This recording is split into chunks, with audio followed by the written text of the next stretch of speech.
saudaraku yang kekasih, saat ini kita bersuka cita karena Tuhan sudah memperbaharui lagi kasih setianya bagi kita. Dan saat ini kita bisa bersama-sama menikmati momen-momen di mana Tuhan memberikan kepada kita kesempatan untuk kita boleh sharing, untuk kita boleh memuji, untuk kita boleh menyatakan isi hati kita kepada Tuhan, untuk kita boleh berseru kepada Tuhan, dan kita boleh bersama-sama menikmati kehadiran Tuhan dimanapun kita berada saat ini. Apakah Bapak Ibu Saudara ada dimanapun, ya, saya percaya hadirat Tuhan tetap menyertai setiap kita. Nah, Bapak Ibu Saudara, pada kesempatan ini saya mau berbicara tentang satu kata, yaitu pencobaan. Saya rasa tidak ada satu orang pun suka dengan kata ini, Bapak Ibu Saudara ya. Tidak ada yang suka untuk dicobai, Bapak Ibu Saudara. Bahkan pencobaan itu rasanya kesannya itu negatif ya, karena rasanya itu pencobaan sepertinya sesuatu yang sangat tidak menyenangkan bagi setiap orang, Bapak Ibu Saudara. Nah, saya akan membahasnya lebih lanjut nanti setelah kita berdoa terlebih dahulu tentunya. Mari kita berdoa bersama-sama. Bapak Ibu Saudara, kita perlu memohon tuntunan Tuhan. Bapa yang teramat sangat baik, terpujilah nama-Mu Tuhan untuk segala kebaikan-Mu atas hidup kami. Sehingga Tuhan, apapun yang kami alami hari ini, bagaimanapun keadaan kami saat ini, kami tahu satu hal, bahwa Engkau tidak pernah meninggalkan kami sedetik pun. Melewati segala sesuatu yang terjadi dalam hidup kami, kami percaya tidak ada satu pun cobaan yang datang dalam hidup kami yang akan melampaui kekuatan kami untuk menanggungnya. Itu sebabnya di tengah-tengah apapun yang terjadi, sekalipun mungkin saat ini kami sedang mengalami pencobaan, tetapi biarlah kami boleh disadarkan, kami boleh diingatkan Tuhan, bahwa pencobaan itu tidak akan pernah melampaui kekuatan kami. Jadi tidak ada alasan bagi kami untuk menyerah kalah, tidak ada alasan bagi kami untuk komplain, tidak ada alasan bagi kami untuk kecewa sama Tuhan. Karena kami tahu Tuhan, bahwa melewat pencobaan ini kami akan mengalami kemenangan, kami akan mengalami kemuliaan setelah kami berhasil melewati semuanya itu. Tentunya bersama dengan Engkau Tuhan. Terima kasih ya Bapa. Saat ini kami mau serahkan waktu-waktu yang singkat ini ke dalam tangan-Mu. Biarlah Engkau Tuhan yang mengambil alih sepenuhnya. Engkau yang berbicara, Engkau yang mengajar kami, Engkau yang menegur setiap kami Tuhan. Terima kasih ya Aba ya Bapa. Dalam nama Tuhan Yesus kami berdoa dan mengucap syukur. Haleluya. Amin. Amin. Nah, Bapak Ibu Saudara, saya mau mengajak kita sebelum masuk ke dalam sharing kali ini, saya mau mengajak kita sama-sama untuk menyatakan isi hati kita di hadapan Tuhan dengan kita bersama-sama mengangkat satu pujian yang luar biasa. Biarlah ini menjadi kekuatan bagi hati kita semua. Mari kita mau naikkan pujian ini bersama. Kuasa-Mu nyata di dalam kelemahanku, kekuatan-Mu menopang seluruh hidupku. Dari mana datang pertolonganku? Hanya Yesus pertolonganku. Engkaulah sumber kekuatan hatiku, tempat persembunyianku. Engkau penolong di saat susahku, tempat perlindunganku. Kau menara dan perisai di hidupku.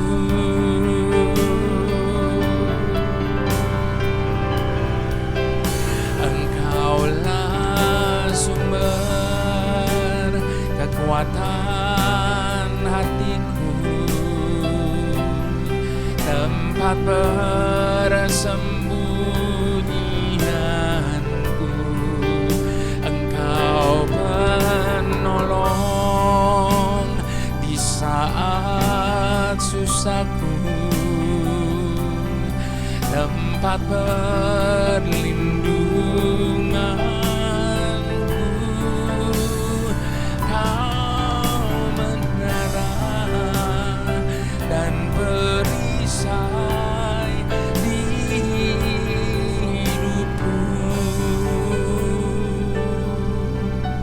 Mari sekali lagi sama-sama kita mau katakan di hadapan Tuhan. Kuasa-Mu nyata di dalam kelemahanku, kekuatan-Mu menopang seluruh hidupku.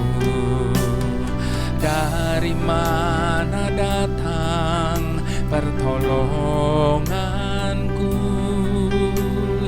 Hanya Yesus pertolonganku.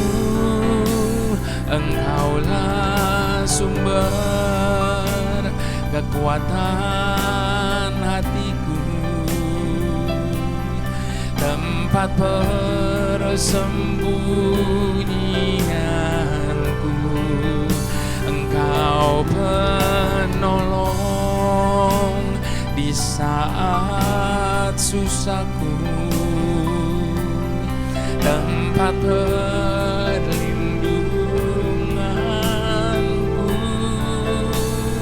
Kau menara dan perisai di hidupku.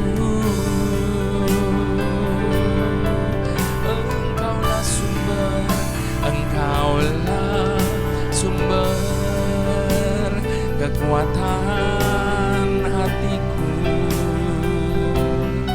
tempat persembunyianku. Engkau penolong di saat susahku, tempat perlindunganku. Kau menara dan perisai di hidupku.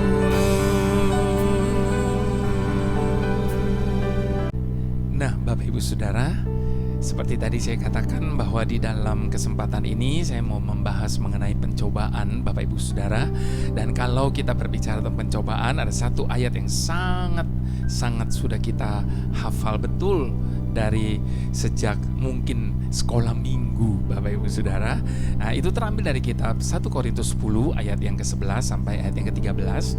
Saya mau ajak kita sama-sama membaca 1 Korintus 10 ayat yang ke-13 ayat 11 sampai ayat yang ke-13.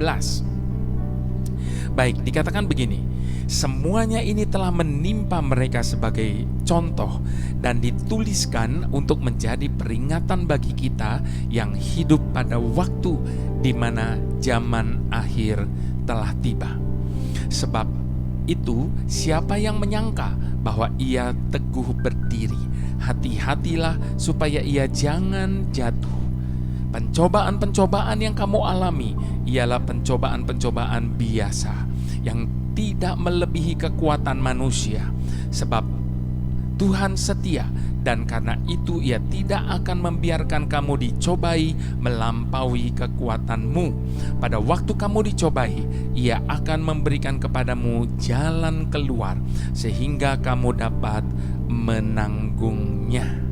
Nah, Bapak Ibu Saudara, bukankah saya yakin semua kita sudah hafal betul ayat ini, bahwa pencobaan-pencobaan yang kita alami itu adalah pencobaan-pencobaan yang biasa. Kenapa biasa? Karena itu tidak akan pernah melampaui kekuatan kita untuk menanggungnya. Nah, Bapak Ibu Saudara, sebelum lebih lanjut kita berbicara banyak tentang pencobaan, maka saya mau katakan bahwa kata pencobaan secara sederhana itu dapat didefinisikan sebagai suatu maksud jahat untuk menunjukkan kelemahan akan mengakibatkan kejatuhan. Itu adalah pencobaan.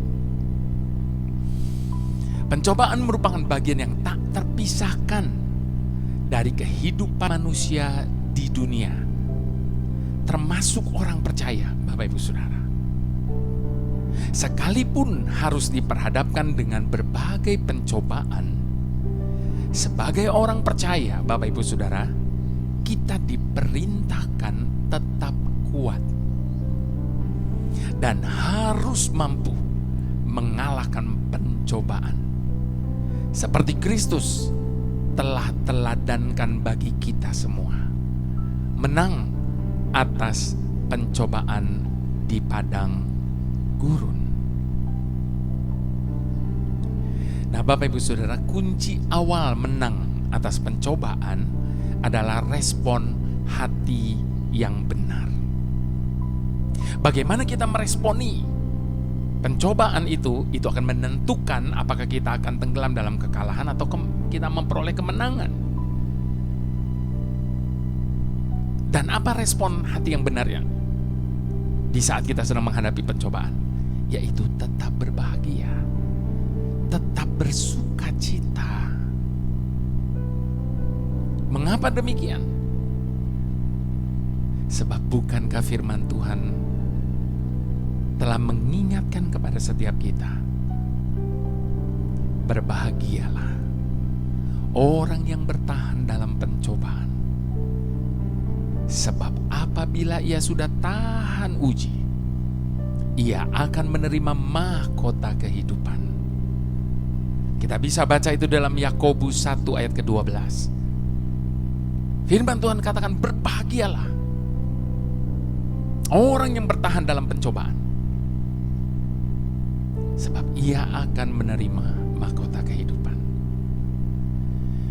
Namun pada kenyataannya, Bapak Ibu Saudara, saya rasa hampir semua orang pasti akan bersusah hati ketika masuk dalam pencobaan. Tapi firman Tuhan mengajarkan untuk menjaga hati agar tetap mampu bersuka cita. Karena sukacita adalah kekuatan yang memampukan kita bertahan di tengah pencobaan. Kualitas hidup seseorang, Bapak Ibu Saudara, bukan dilihat ketika ia sedang diberkati, ketika ia sedang ada di dalam zona aman dalam kehidupannya. Sebab kalau orang yang sedang diberkati, sedang ada dalam zona aman dalam kehidupannya, tentu dia kelihatannya orang-orang yang begitu kuat dan tegar. Namun saya mau katakan, Bapak Ibu Saudara, saat ini kualitas hidup seseorang baru akan terlihat ketika ia sedang menghadapi pencobaan. Disitulah terlihat kualitas hidup seseorang, bagaimana sikap dia menghadapi pencobaan itu. Sebab di saat sedang menghadapi pencobaan, ada yang kuat, ada yang bertahan, namun tidak sedikit yang menyerah, kalah. Sekalipun pencobaan adalah salah satu alat uji, tetapi Yakobus menegaskan bahwa pencobaan itu bukan berasal dari Tuhan. Sekali lagi, jangan pernah menganggap pencobaan itu datang dari Tuhan. Tuhan sedang mencobai saya. Dengan tegas di dalam Yakobus 1 ayat ke-13, Yakobus menegaskan bahwa pencobaan itu bukan dari Tuhan. Lalu yang menjadi pertanyaannya, Bapak Ibu Saudara, kalau bukan dari Tuhan, lalu dari mana datangnya pencobaan itu? Jawabannya adalah penyebab utamanya adalah iblis. Sebab di dalam Yohanes 10 ayat 10a dengan jelas dikatakan, pencuri datang hanya untuk mencuri dan membunuh dan membinasakan.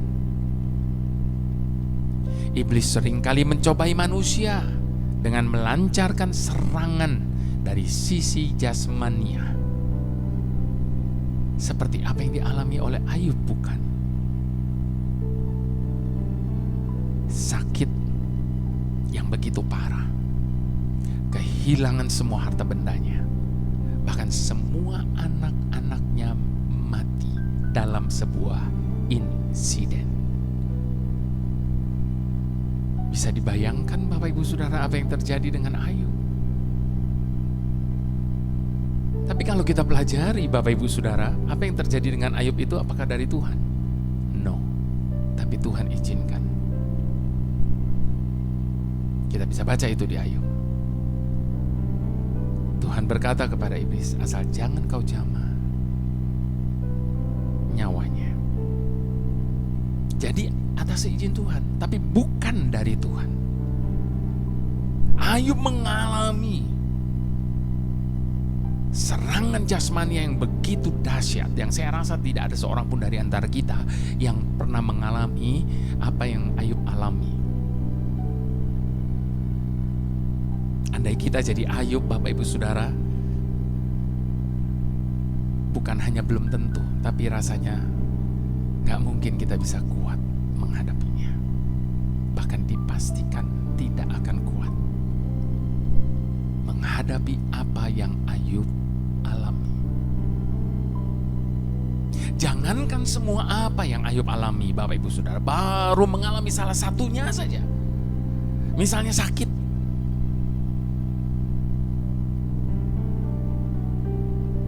Atau misalnya kehilangan harta benda. Apalagi ketika istri meninggalkan dan semua anak-anaknya tiada, hampir dalam waktu yang bersamaan.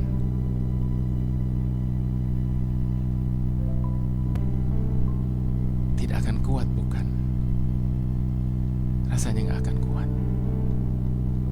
Kita mungkin akan kecewa, marah, menyalahkan Tuhan, bahkan meninggalkan Tuhan.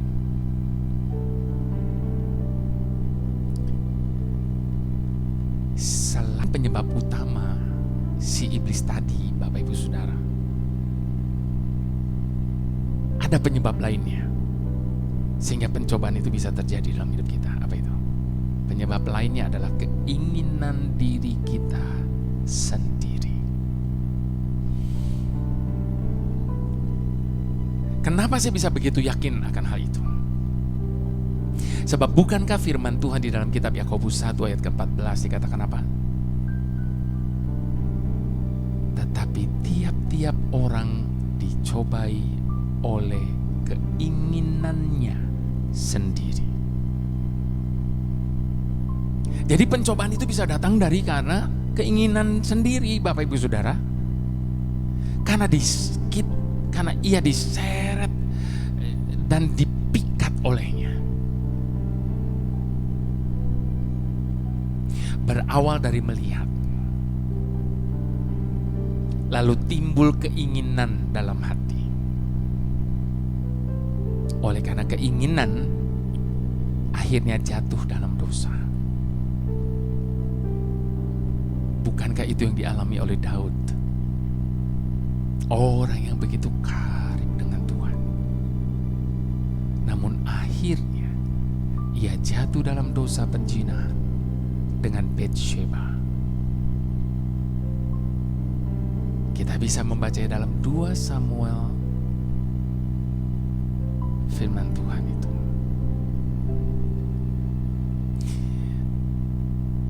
Lalu bagaimana kita bisa kuat menghadapi pencobaan? Bagaimana kita bisa berkemenangan?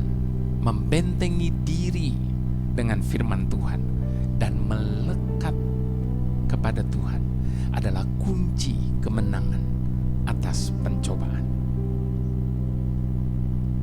Terlebih lagi dia sudah berkata bahwa pencobaan-pencobaan yang kita alami adalah pencobaan-pencobaan yang biasa, yang tidak akan melebihi kekuatan kita untuk menanggungnya.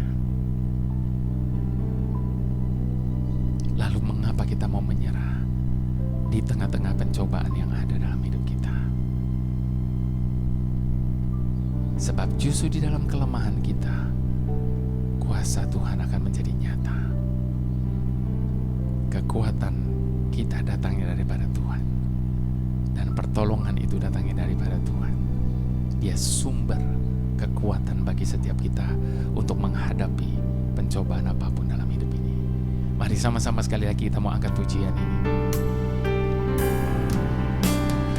Kuasa-Mu nyata di dalam kelemahanku, kekuatan-Mu menopang seluruh hidupku. Dari mana datang pertolonganku? Hanya Yesus pertolonganku. Engkaulah sumber kekuatan hatiku, tempat persembunyianku. Engkau penolong di saat susahku, tempat perlindunganku. Kau menara dan perisai di hidupku.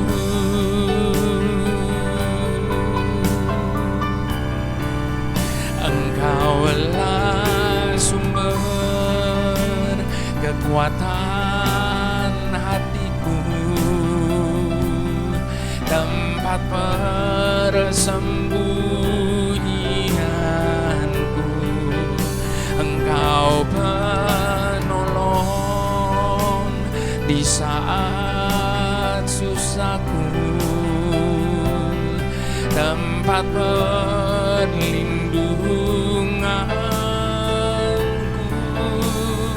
Kau menara dan perisai di hidupku. Dengan iman katakan, Engkaulah sumber kekuatan hatiku, tempat persembunyianku. Engkau penolong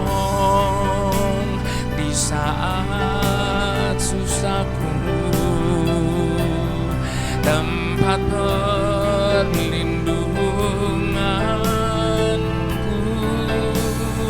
Kau menara dan perisai di hidupku.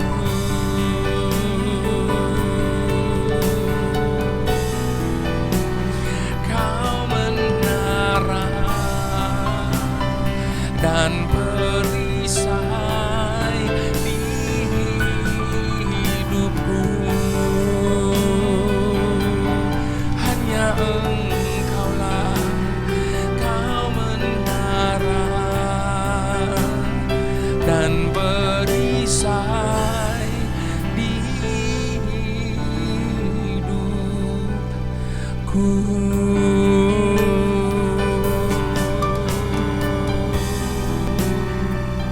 Hanya Engkaulah menara dan perisai dalam hidup kami.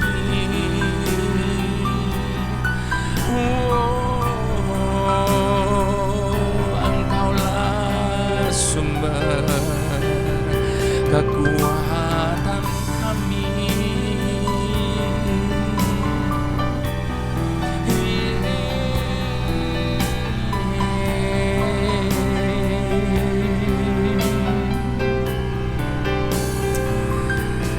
Mari di hadapan Tuhan saat ini kita mau akui, kekuatan kita tidak akan pernah cukup untuk kita bisa mampu menghadapi pencobaan-pencobaan yang ada di hadapan kita. Kita perlu kekuatan daripada Tuhan agar kita mampu bertahan. Dan pada saat kita mampu bertahan, kita disebut orang yang berbahagia.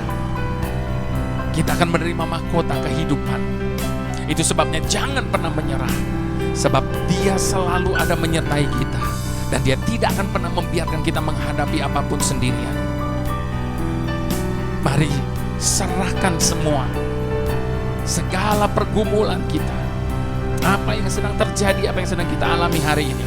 Biarkan Tuhan yang menjadi perisai bagi kita, yang menjadi menara bagi setiap kita, yang akan berperang gantikan kita dan membawa kita dari satu kemenangan kepada kemenangan yang lain.